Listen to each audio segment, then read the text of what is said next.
ఆవిడ ఈ బైబిల్ చూపించి అంది, అమ్మా నాకు వెనక ముందు ఎవ్వరు లేరు, నా దేవుడే నా దిక్కు, నేను ఎక్కడికి వెళ్ళి వెతకలేను అడగలేను, దేవుడిని పట్టుకుని చెప్తున్నానమ్మా, 24 గంటల టైం ఇవ్వు, రేపటి లోపల కట్టేస్తాను. మీరు ఎక్కడైనా చూసారా హాస్పిటల్లో డబ్బులు కట్టకుండా ముందు జాయిన్ చేసుకున్న వాళ్ళు ఎవరైనా చూసారా?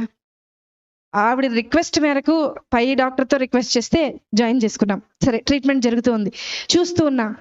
మొదటి గంట చూసా, ఆవిడ ఏం చేస్తుంది, ఎవరికైనా మెసేజ్లు పెడుతుందా, ఎవరికన్నా వాట్సాప్లో మెసేజ్ పెట్టి డబ్బులు ఏమన్నా డొనేషన్ లాగా గ్యాదర్ చేస్తేమో.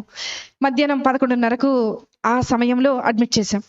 12:30 అవ్వింది. అందరినీ అడిగా, ఆవిడ ఉన్నారు కదా, ఆవిడ ఏం తిన్నారో ఒకసారి అడుగుతారంటే మా నర్సులు అందరూ అన్నారు, మేడం ఆవిడ మోకరించింది, ప్రార్థన చేస్తుంది, అసలు మేము వెళ్తున్నా పక్కకి తప్పుకోవట్లేదు మేడం, మేము అలాగే ట్రీట్మెంట్ చేసి వచ్చేస్తున్నాం అన్నారు. సరే ఆవిడని డిస్టర్బ్ చేయొద్దు.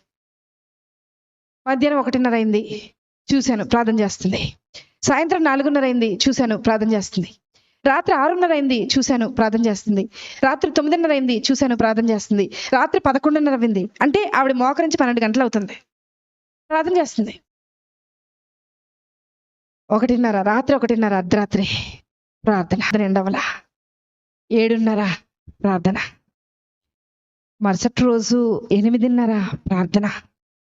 9 పైన డాక్టర్ అడిగారు, అమ్మా ఆవిడ బిల్ కట్టారా అని అడిగారు. అన్నారు, మేడం యాక్చువల్గా ఈరోజు మా అమ్మగారు చనిపోయి 10 సంవత్సరాలు అవుతుందండి, ఈరోజు 10వ సంవత్సరం వర్ధంతి, వాళ్ళకి చెప్పేయండి మేడం, వాళ్ళకి ఫ్రీ ట్రీట్మెంట్ చేసేద్దాం, వాళ్ళ దగ్గర రూపాయి కూడా తీసుకొద్దాము.